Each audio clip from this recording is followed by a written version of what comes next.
kallo na a wannan shafi nawa mai albarka, barkanmu da warhaka, barkanmu da sake saduwa tare da ni Miftahu Ahmad Banda, naku a kullum wanda ke kokarin kawo muku bayanai da suka shafi bangaren ilimi. A yau mun yanke shawarar zamu yi taza da tsifa kan abin da ake kira da tsarin hidimar ƙasa wato NYSC. Kamar yadda muka sani, hidimar ƙasa shiri ne da yake haɗa matasa 'yan ƙasa da shekaru 30 da suka fito daga mabambantan jami'o'i, kwalejojin fasaha wato polytechnic da kuma kwalejojin ilimi wato colleges of education. So kuma ana haɗa su wuri guda musamman a jihohin da ba nasu ba domin su yi wannan hidimar ƙasa. Ajujuwan mutanen da ke yin hidimar ƙasa wato kwafofi guda uku ne. Akwai ɗalibai da suka kammala karatu a cikin ƙasa, akwai ɗalibai da suka yi karatu a jami'o'in ƙasashen ƙetare, akwai kuma mata masu aure, wanda dukkanin su waɗannan kategori ne daban-daban. Kuma abubuwan da ake buƙata domin su yi hidimar ƙasar su ya sha bamban daga wani aji zuwa wani aji. Misali, abubuwan da ake buƙata ga ɗaliban da suka zama na ƙasashen ƙetare, na ƙasashen waje wanda suka yi karatunsu a ƙasashen waje, ya haɗa da international passport, ma'ana passport ɗin tafiye-tafiye na ƙasa da ƙasa, da kuma shaidar kammala karatu ɗin ta digiri ko HND, sai kuma sakamakon kammala makarantar sakandare na O-level wanda zai kasance original ne daga hukumar WAEC, sai kuma hoto na passport, wanda dukkanin su waɗannan abubuwa ne ake buƙata ga ɗaliban da suka kasance daga ƙasashen ƙetare, sai kuma evaluation letter da kuma resident permit, ma'ana shaidar izinin zama a ƙasashen da suka zauna, sai katin shaidar zama ɗan ƙasa na Najeriya. Wannan dukkanin su abubuwa ne da ake buƙata ga ɗaliban da ke son cike wannan shiri, waɗanda ya kasance sun fito ne daga makarantu ko jami'o'i na ƙasashen ƙetare. Ɗaliban kuma da suka yi karatunsu a Najeriya, abubuwan da ake buƙata ba masu yawa ba ne, domin ba su wuce hoto ba mai farin bango wato background fari, sai katin shaidar zama ɗan ƙasa, sai kuma lambar rajista ta jarabawar shiga manyan makarantu ta ƙasa wato JAMB.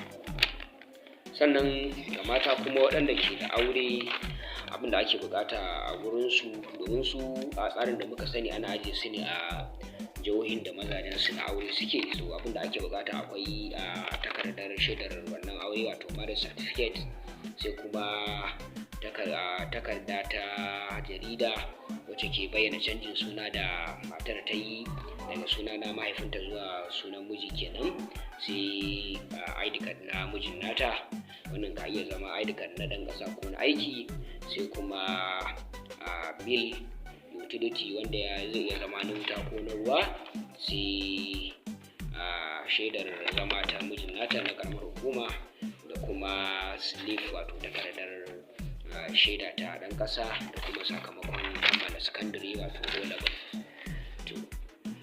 Sannan yadda ake ciki shi wannan NYSC abin mai sauƙi ne, fom ɗin kuma ya kasu gida-gida, ma'ana bayanan da ake buƙata sun kasu kategori na farko. Akwai abin da ake cewa contact data, wanda bayanai ne da ɗalibi da suka shafi yadda za a yi tuntuɓarsa.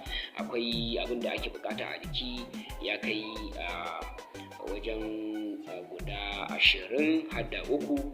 Abu na farko shine lambar rijistar ta JAMB, sai kuma matriculation number wato registration number ta makaranta, sai sunan farko first name, sai sunan tsakiya, sai sunan ƙarshe, sai kwanan watan haihuwa, sai gurin da aka haihu din place of birth, sai gender jinsin mutum, sai kuma marital status, ma'ana mutum yana da aure ko babu, sai blood group nau'in jininsa, sai genotype kwayar halitta, sai kuma signature sa hannun wannan ɗalibi, sai email adireshin email wanda an fi son Gmail, sai kuma jihar da yake so ya ta ƙasa wanda a yanzu ba a ba da wannan dama, sai kuma shin a baya ya taɓa cika NYSC din, an gayyace shi yana da call up letter bai je ba, galibi zai amsa wannan ko a, sai hoto da zai sa, sai kuma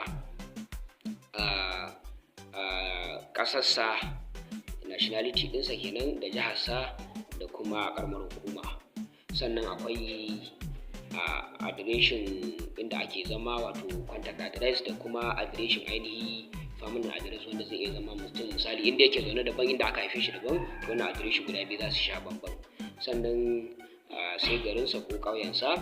Sannan abu na biyu akwai next of kin, bayanan magajinsa kenan, wanda zai hada da sunansa, alaƙar da ke tsakanin su wato relationship, mahaifi ne, uba ne, ɗan uwa ne, uwa ce kuma kamancin wannan, sai lambar waya, sai adireshi, sai kuma gari da jiha.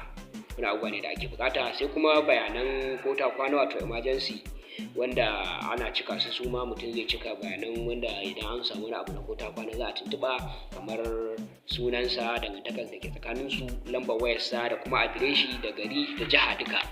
Sannan kuma case of this zai cike bayanai na wani mutum daban kuma, wanda idan an samu akasi na ya mutu kuma kamancin wannan za a tuntube shi ma zai hada da sunansa, dangantakar su, lambar wayarsa da adireshinsa da gari da jiha.